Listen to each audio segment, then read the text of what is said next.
깔끔해야 되는 그 강박이 있어가지고 청소기 매일 돌리고 빨래를 해야 할 것을 찾아서 굳이 뭐 기계 빨래 아니어도 손 세탁을 하던가.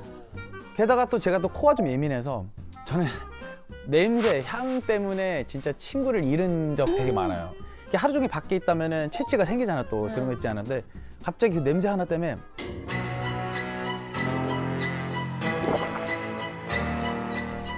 아 얘를 멀리하고 싶다라는 마음이 생겨요. 이거 좀 너무 센데요? 네. 너무 센데? 난 오늘 괜찮죠? 쉽지 않은데 저 너무 불안해요 지금. 멀어질까 봐. 너무 불안해요 지금. 괜찮은데 향이 좋아요. 이게 어떤 거냐면요. 내 생각이 꽂힌 거예요. 네. 뭔가 이상한 냄새가 나는 것 같은데? 라는 생각을 딱 하는 순간 거기에 딱 꽂혀버리죠.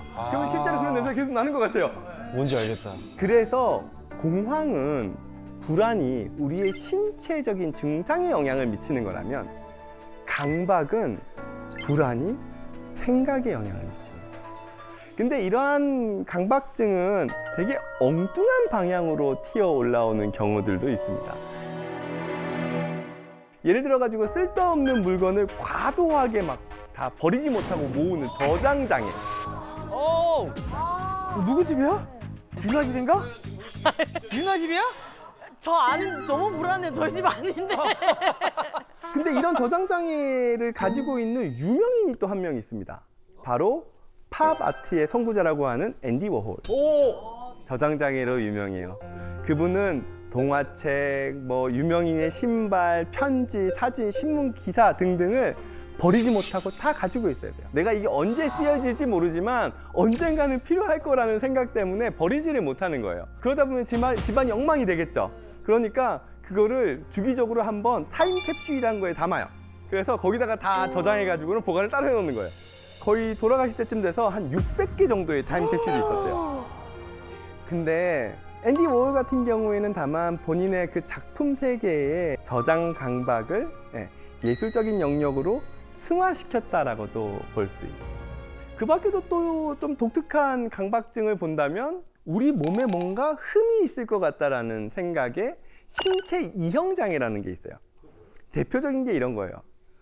양쪽 눈의 쌍꺼풀 모양이 달라요. 와.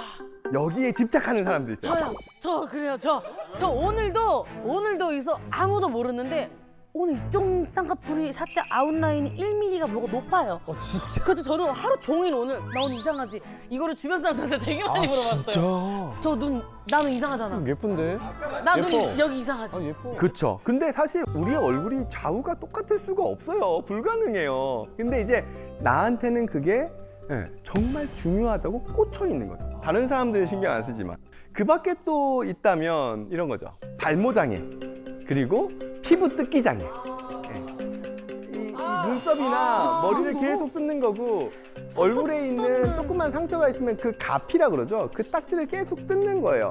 저만 하더라도 지금 제가 보면은 여기 이렇게 보면은 살이 약간 이렇게 피부가 조금 튀어나와 있거든요. 저도 그래요. 손도 물어 뜯으시는구나. 나는 이게 여기에 튀어나온 거 없이 매끈했으면 좋겠는 거예요. 이게 내 삶에 그렇게 중요하지 않아요. 제가 지금 여기에 뭐가 튀어있다 그래가지고 지금 여기서 방송하는데 아무런 지장이 없어요.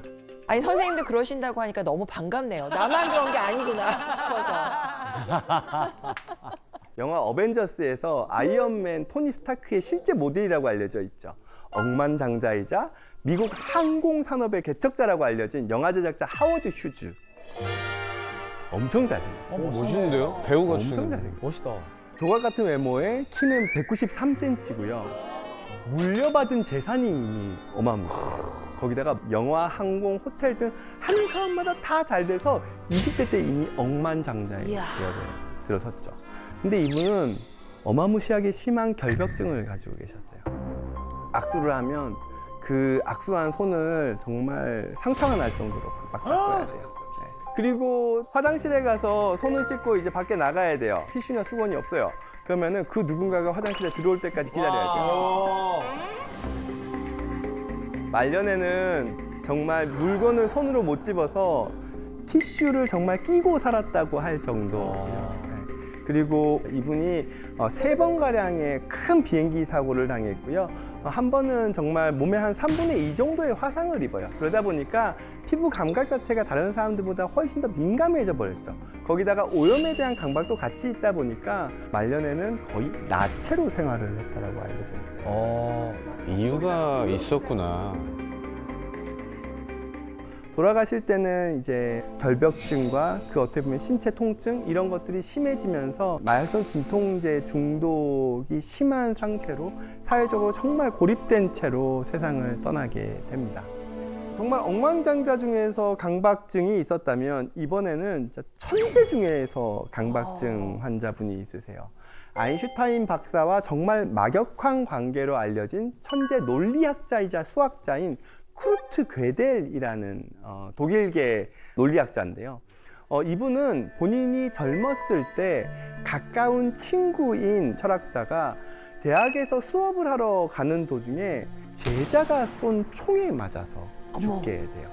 그 이후에 이 괴델 역시도 나도 누군가의 암살에 의해 죽을지도 몰라라는 공포를 가지게 되죠. 어느 순간부터는 다른 사람들이 만든 음식에는 독이 들어가 있을 거라는 피해망상 때문에 아내가 만든 음식만 먹게 돼요. 근데 이 아내분이 큰 병에 걸리셔서 입원을 하게 되면서 아무런 음식을 먹지 않아요. 병원에 강제 입원을 한 상황에서도 음식을 다 거부하면서 결국에는 아사하시게 되고요. 돌아가실 시점에는 168cm에 몸무게는 29kg밖에 안 됐다라고 하죠. 그게 가능해요? 168에 29kg가? 그렇죠. 강박증은 독특하게 정말 증상이 말도 못하게 심해지면 이런 망상 수준까지 가기도 합니다. 그거를 판단할 때 제일 중요한 거는 나의 판단력이 얼마만큼 주변 사람들과 소통될 수 있는 수준으로 유지되느냐. 내가 그래도 사회생활하면서 사람들과 계속 소통을 하고 있는 와중에는 내가 다소 강박 증상이 있고 뭔가 피해적인 사고를 가지고 있다 하더라도 주변에서 거기에 대한 끊임없는 피드백을 줍니다. 그렇게까지 생각 안 해도 돼. 그래도 괜찮아. 그래도 내가 좀 도와줄게. 근데 내가 어느 순간 딱 사회적으로 단절하고 어딘가로 고립돼 버리는 순간 균형 맞춰진 피드백이 사라져 버려요. 그러면 나의 강박 증상은 진짜 끝도 없이 극단적으로 가버려요. 지금 무슨 얘기냐 하면 아까 전에 하워드 휴즈도 마찬가지고 괴델 역시도 말년에는 증상이 아주 많이 악화됐죠. 그 이유 중에 가장 큰 이유는 사회적으로 고립되어져 버렸기 때문이에요. 그렇기 때문에 중요한 것이 우리가 끊임없이 주변 사람들하고 소통하면서 나의 생각의 정도의 튜닝이라 그러죠. 조율을 잘 해나가는 것. 그런 것과 또 전문가적인 치료가 같이 병행된다 그러면 충분히 극복할 수 있겠죠. 강박증 치료는 그래도 비교적 희망적인 것이 우리의 마음의 여유나 자꾸 끼어드는 그런 생각들을 좀 줄이기 위한 약물들이 그래도 좀 효과는 있는 편이에요. 그래도 오늘은 여기가 진료실이 아니니까요. 제가 또 약물이 아닌 팁을 좀 드린다면 우리가 일부러라도 내가 불편해하는 그 강박적인 생각에 노출돼 보려고 노력하는 것들이 일정 부분 필요합니다. 왜냐하면 우리가 가지고 있는 강박에 대한 증상은요, 내 삶을 그렇게 망가뜨리지 않아요. 즉, 내 손에 뭐가 묻어 있는 것 같아요. 오염되어 있는 것 같아요. 이거 나 씻어야겠어요. 이런 오염에 대한 강박이 있으신 분에게 잠깐 이렇게 땅바닥에 손을 좀 대보시고 있을까요? 라고 하면 근데 이렇게 되고 있는다 그래가지고 여기서부터 갑자기 막 손이 보라색으로 바뀌면서 막 썩어 들어가나요? 아니요. 아니죠. 결국 중요한 건 노출요법이라는 거는 내가 정말 이거 안 될 것 같은데 하는 거를 막상 경험했을 때 괜찮네? 별일이 안 생기네? 하고 그러려니 하고 받아들일 수 있게 하는 게 치료에서의 일정 부분 방향이라고 할 수 있죠. 근데 중요한 건 이런 거 있어요. 이 노출요법이라는 거는 기본적으로 약물 치료나 이런 것들을 통해서 나의 강박적인 증상의 강도를 일정 부분 낮추고 난 다음에 단계적으로 전문가를 통해서 접근해 나가시는 게 중요하다고 할 수 있어요. 그 다음 말씀드리고 싶은 불안과 관련된 주제는 공포증이에요. 혹시 여러분들은 특정 영역에 대한 공포증을 가지신 분이 계신가요? 저 있어요. 저는 조류에 대해서의 공포가 되게 커요. 비둘기가 세상에서 제일 무섭고 닭 무섭고 너무너무 무서워요. 그런 것과 관련된 불편한 경험을 하신 적이 예전에 있나요? 제가 예전에 그 대학로에서 공연을 할 때 마로니 공원에서 핫도그를 이렇게 들고 있었는데 거기 비둘기 떼가 막 이렇게 있었거든요. 근데 이렇게 쳐다보는데 한 마리가 확 날아서 이 핫도그 쪽으로 탁 낚아챘는데 그 날개가 저렇게 스쳤어요. 근데 이런 거 있잖아요. 방금 말씀하실 때 저런 거에 저런다고? 이런 반응 아니었죠?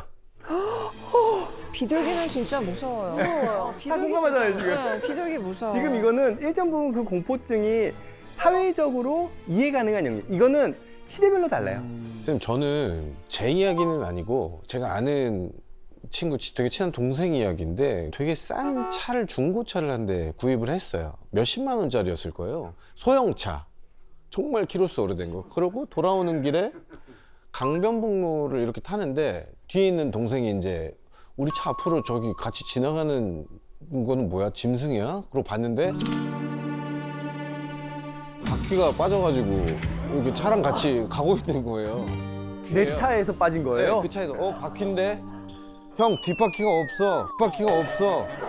뒷바퀴가 저희가 지금은 이제 웃을 수 있죠. 아직 살아있습니다. 둘 다 살아있고 지금 너무 즐겁게 살고 있는데 그 후로 운전자 친구는 괜찮았어요. 근데 뒤에 앉았던 그 친구가 차를 못 타게 됐습니다. 다른 건 탈 수 있어요. 지하철이나 버스. 기차밖에 못 타요. 어. 비행기도 좀 무서워가지고 될 수 있으면 안 타는 편이고. 저도 그건 있어요. 비행기 타는 건 좀 두려움이 있어가지고 옛날에는 없었어요. 어느 순간부터 타는 순간부터 이제는 내가 비행기에서 죽을 수 있다는 게 확률이 지금 높아지는 느낌이 나더라고요. 저도 정확하게 있는 게 비행기를 타다가 한번 비행기에 불이 나서 회항한 적이 있어요. 나 알고 싶지 않아. 정말 공감을 합니다. 근데 이 공포증에는 내가 정말 공포스러울 만한 어떤 내가 경험한 사건이 있을 수 있어요. 그렇다 그러면 이 공포증은 외상 후 스트레스 장애 영역에 들어갈 수 있습니다. 근데 딱히 내가 이것 때문에 불편했던 적도 별로 없어요. 근데 그냥 무서워요. 이런 영역을 저희가 조금은 더 통상적인 공포증이라는 진단을 좀 내리기는 합니다. 이 공포증에 의해서 공황장애나 강박장애가 또 유발되는 측면도 없지 않아 있을 수 있죠. 그 밖에 또 정말 말도 못하게 많은 공포증의 유형들이 있습니다. 홍윤아 씨께서 말씀하셨던 비둘기도 있지만 그 밖에도 뭐 다양한 동물들이 있을 수 있겠죠. 뱀이나 개나 조류나 벌레나 정말 많은 것들이 있을 수 있어요. 인도에서는 바퀴벌레 때문에 한 부부가 이혼한 사례도 있습니다. 왜요? 아내가 바퀴벌레와 관련된 공포증이 있었던 거예요. 근데 결혼을 해서 집에 가서 뭐 집안일을 하다 보니까 부엌에서 갑자기 바퀴벌레가 나온 거죠. 으악! 하고 난 여기서 못 살겠어. 무서워서 못 살겠어. 해서 계속 이사를 다니고. 그렇게 18번을 이사를 다니고. 근데 어찌됐건 간에 남편은 정말 18번이나 이사를 다녔으니 얼마나 많은 노력을 한 거예요. 남편도 할 만큼 했네. 할 만큼 한 거죠. 그러면은 이 부부는 같이 못 살죠. 그리고 상황에 대한 공포증도 있을 수 있죠. 좁은 공간에 갇혔다거나 높은 공간에 있거나 치과와 관련된 부분이나 또 무서운 거 있죠. 혈액이나 주사나 그리고 선당 공포증이라 그래가지고 뾰족한 거에 대한 공포증도 있을 수 있습니다. 할리우드 배우인 카메론 디아즈는 문고리 공포증이 있었다고 해요. 또 다른 유명인 중에서 애플의 창업자인 스티브 잡스입니다. 스티븐 잡스는 버튼과 관련된 공포증이었어요. 동그란 버튼. 그래서 스티븐 잡스의 복장을 보면 한 번도 버튼 있는 옷을 보신 적이 별로 없으시죠? 맞네, 맨날 터틀넥 입고 다니죠. 항상 터틀넥이나 티셔츠 같은 거를 입고 있었죠. 근데 이거에 의한 정말 대단한 결과물이 나오죠. 바로 아이폰의 버튼이 최소화돼 있죠. 그리고 결국에는 아이폰의 버튼은 없어지죠. 실제로 일본의 긴자에 있는 애플 스토어는 엘리베이터의 버튼이 없어요. 그럼 어떻게 올라가요? 그래서 엘리베이터가 모든 층마다 서요. 일종의 스티븐 잡스가 가지고 있는 버튼 공포증과 관련된 거를 이런 식으로 또 애플 스토어에서 극복한다는 거를 단편적으로 조금 보여주는 예라고도 할 수 있죠. 다양한 논란의 여진이 있어요. 이런 게 왜 생겼는지에 대한 거는요. 예, 이게 한편으로는 우리가 가지고 있는 유전자에 의해서 생긴다는 얘기도 있어요. 동물원에 있는 원숭이는 뱀을 본 적이 없죠. 네. 예. 근데 동물원에서 갓 태어난 원숭이에게 뱀의 영상을 보여주면 극도로 공포스러워요. 이거는 내가 유전자적으로 기억하는 거죠. 얘가 나의 포식자라는 거. 얘가 나한테 위험을 줄 수 있다는 거예요. 그래서 공포증이라는 게 순수하게 원인이 있는 공포증. 우리가 심리적으로 원인이 있는 공포증도 있을 수 있지만 그냥 원인을 알 수 없는 공포증도 있어요.